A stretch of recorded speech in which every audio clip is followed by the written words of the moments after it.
Selamat pagi, Bapak Ibu Saudara yang kekasih di dalam Tuhan.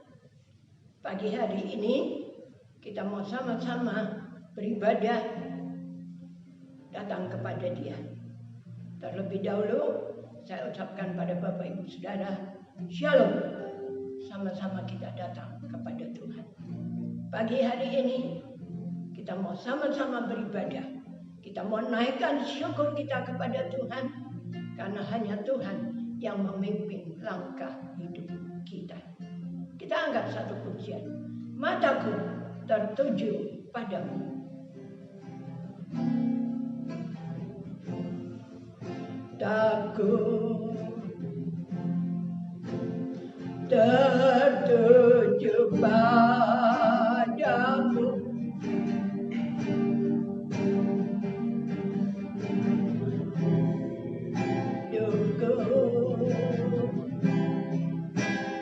Ku serahkan padamu, bimbing aku,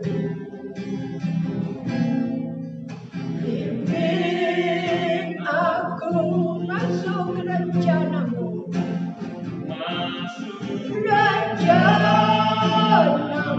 untuk membesarkan kerajaanmu.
Mendengar firman Tuhan, kita mau berdoa terlebih dahulu. Bapa dalam surga, segala puji hormat hanya bagi Engkau Tuhan. Pagi hari ini kami mau sama-sama beribadah kepadamu, sekalipun kami berbeda tempat, tapi kami percaya Engkau hadir di sini, Engkau hadir juga di rumah setiap jemaat yang ada. Kami mau mendengar firman-Mu, kami mau merenungkan, dan kami mau menikmati firman Tuhan. Di dalam nama Tuhan Yesus. Haleluya. Haleluya. Amin. Nah, kita mau dengar firman Tuhan. Kita akan buka Alkitab kita di dalam 1 Petrus. Pasalnya yang ketiga. Ayatnya yang ke-12. Kalau minggu yang lalu saya sampaikan akan firman Tuhan tentang bagaimana mata Tuhan tertuju kepada orang benar yang diambil dari PB atau Perjanjian Lama. Pagi hari ini kita akan mengambil dari Perjanjian Baru. Bagaimana Tuhan yang begitu baik buat kita, Dia yang begitu luar biasa buat kita. Kita akan baca di dalam 1 Petrus pasal yang kedua, ayatnya yang ke-12. Demikian firman Tuhan. Sebab mata Tuhan tertuju kepada orang-orang benar, dan telinganya kepada permohonan mereka yang minta tolong. Tetapi wajah Tuhan menentang orang-orang yang berbuat jahat. Pagi hari ini firman Tuhan berkata, mata Tuhan tertuju kepada orang-orang benar. Arti kata tertuju berarti Tuhan perhatikan akan kehidupan orang benar. Dia tidak akan melepaskan begitu aja, tapi dia akan perhatikan orang benar. Matanya tertuju kepada dia. Seperti nyanyian tadi yang kita nyanyikan. Mataku tertuju kepada Tuhan. Karena hanya dia yang bisa menolong kita. Membimbing kita di dalam setiap apapun juga. Bahkan kita harus apa? Mengikuti kehendaknya. Kalau kita mengikuti kehendaknya, maka kita akan hidup benar di hadapan Tuhan. Dan apa yang Tuhan firmankan akan jadi dalam kehidupan kita. Tuhan melihat segala sesuatu. Tapi dia melihat lagi yang lebih khusus. Atau perhatiannya lebih khusus lagi kepada orang benar. Firman Allah berkata di dalam ayat yang lain nanti kita akan baca. Di sini dikatakan telinganya kepada permohonan mereka yang minta tolong. Berarti Tuhan dengar. Apapun yang menjadi kerinduan kita. Apapun yang menjadi permohonan kita.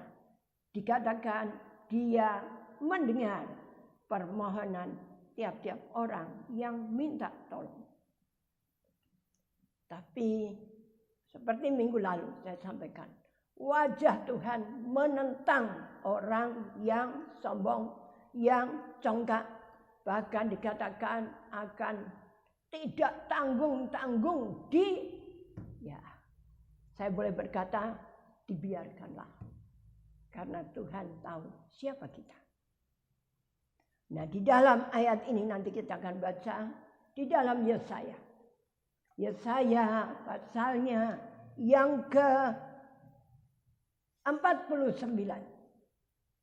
Yesaya 49 ayatnya yang ke-16. Ini lebih spesifik lagi. Lebih khusus lagi. Apa isi ayat firman Tuhan itu? Yesaya 49 ayat 16. Saya baca terlebih dahulu. Lihat, aku telah melukiskan engkau di telapak tanganku. Tembok-tembokmu tetap di ruang mataku. Ini saudaraku yang kekasih dalam Tuhan.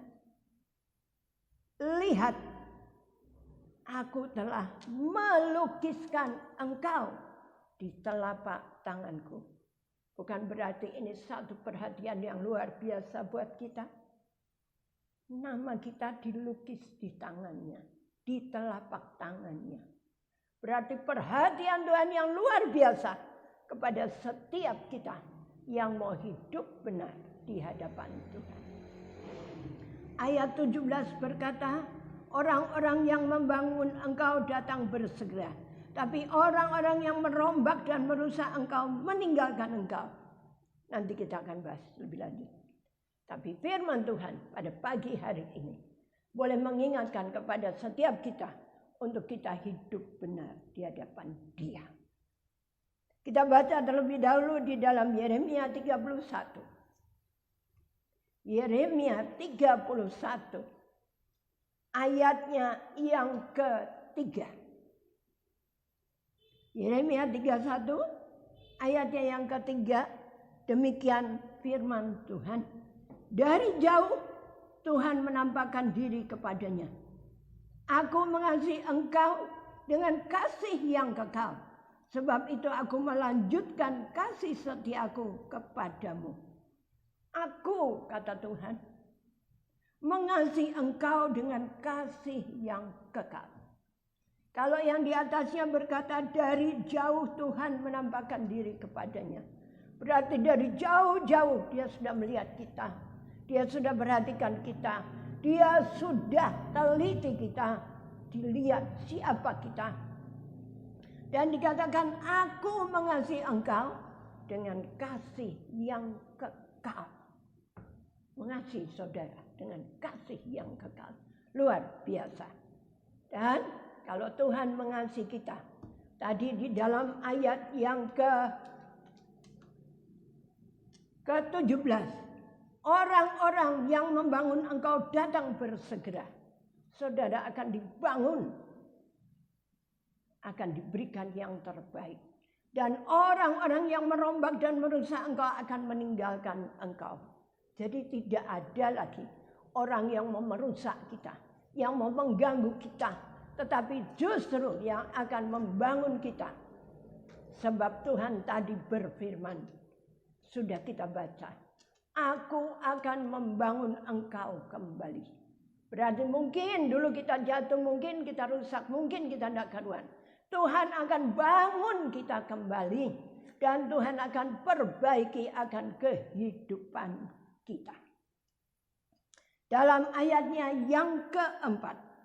Akan saya bacakan. Aku akan membangun engkau kembali.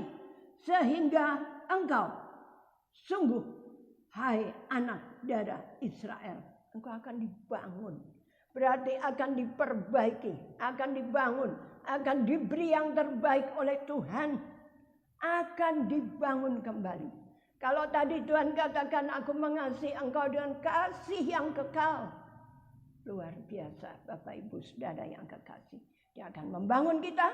Dia akan memberikan kepada kita. Dan dia akan memberikan yang terbaik buat kita.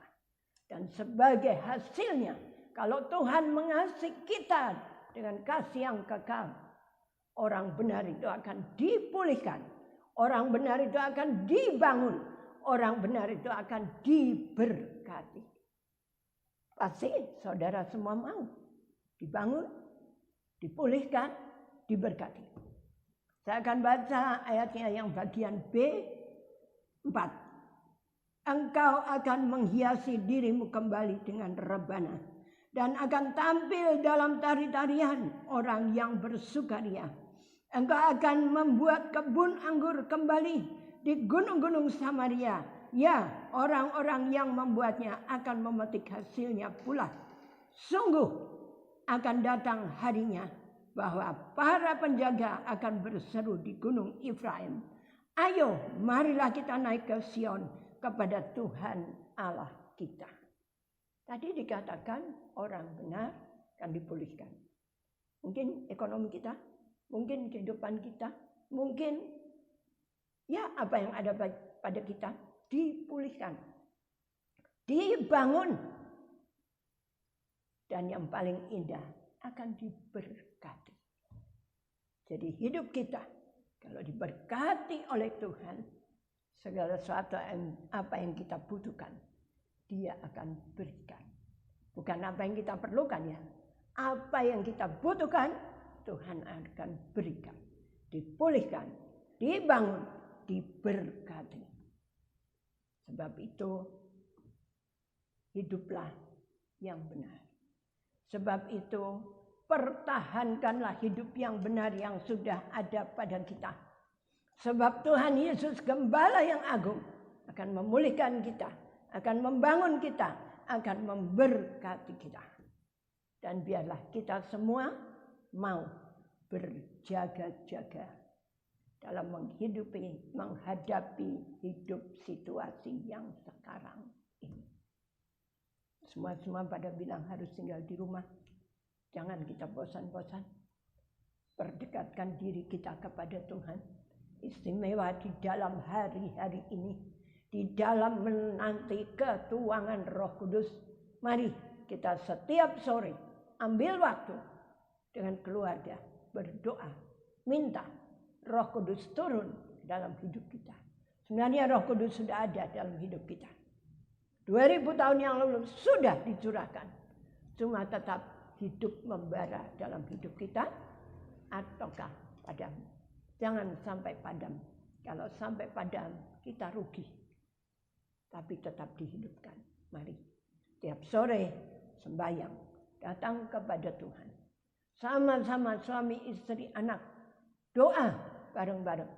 Minta sama Tuhan. Tuhan, penuhi aku. Bangkitkan aku. Sehingga aku boleh hidup di dalam kasih Tuhan yang membara. Berapi-api. Kasih mula-mula kembali kepada kita. Puji Tuhan. Sampai di sini. Mari Bapak Ibu Saudara yang kekasih. Kalau tadi dikatakan akan dipulihkan, akan dibangun, akan diberkati, mari mau kita hidup benar di hadapan Dia. Kita akan angkat nanti satu pujian.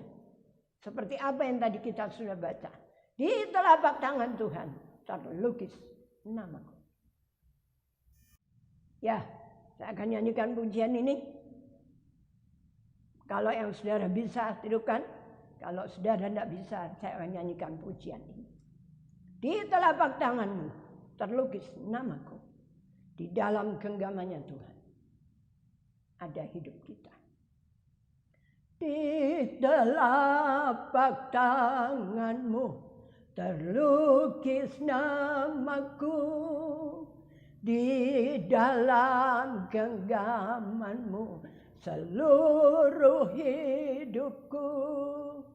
Sungguh bangga ku punya Allah sepertimu yang tak pernah meninggalkanku. Di tengah badai hidup kau menemaniku. Di atas gunung batu kau bawa diriku. Sungguh bangga ku punya Bapa sepertimu yang tak pernah melupakanku. Ku nyatakan Engkau Tuhan di hidupku, Tuhan di setiap ucapan dan perbuatanku. Ku nyatakan Engkau Tuhan di hidupku, Tuhan yang selalu ku sembah di setiap napasku. Ini saudaraku, dalam telapak tangan Tuhan terlukis nama kita. Mari kita mau berdoa sama-sama kepada Tuhan. Yakini Tuhan ada melihat kita, memimpin kita, membangun kita, mencintai kita. Bahkan lebih dari itu, Dia akan memberkati kita. Kita akan berdoa. Haleluya. Haleluya. Bapa dalam sorga, segala puji hormat hanya bagimu Tuhan. Kalau pada pagi hari ini kami sudah mendengar akan firman Tuhan, bahwa mata Tuhan tertuju kepada setiap kami, yang hidup kami benar di hadapan Engkau. Dan di tangan Tuhan terlukis nama kami, anak-anak-Mu. Segala puji syukur hanya bagimu Tuhan. Mari Engkau pimpin langkah kehidupan kami, supaya kami makin hari makin benar, makin hari makin sungguh-sungguh di dalam Engkau, makin hari makin setia kepada Tuhan. Terima kasih Bapakku, terima kasih Tuhan. Segala kepujian dan kepujian hanya bagimu Tuhan. Kami berdoa untuk anak-anak-Mu semua, kami semua di dalam masa yang sukar dan sulit ini, di dalam masa Corona. Tuhan tolong kuatkan, teguhkan, supaya tetap teguh di dalam Engkau, tetap mencintai Engkau, dan tetap di dalam cinta kepada Tuhan. Segala penghalang rintangan kuasa kegelapan yang mengganggu dan merintangi, kami patahkan di dalam nama Yesus. Dan biarlah Tuhan memberkati yang sekolah, yang kuliah, yang bekerja, yang mencari nafkah dengan lain-lain. Tuhan memberkati mereka untuk mereka boleh mengetahui betapa baiknya Tuhan yang sudah memimpin langkah kehidupan kami. Di dalam nama Tuhan Yesus, Tuhan memberkati setiap anak-anak-Mu. Haleluya, haleluya. Yang percaya katakan amin. Selamat siang, Tuhan memberkati.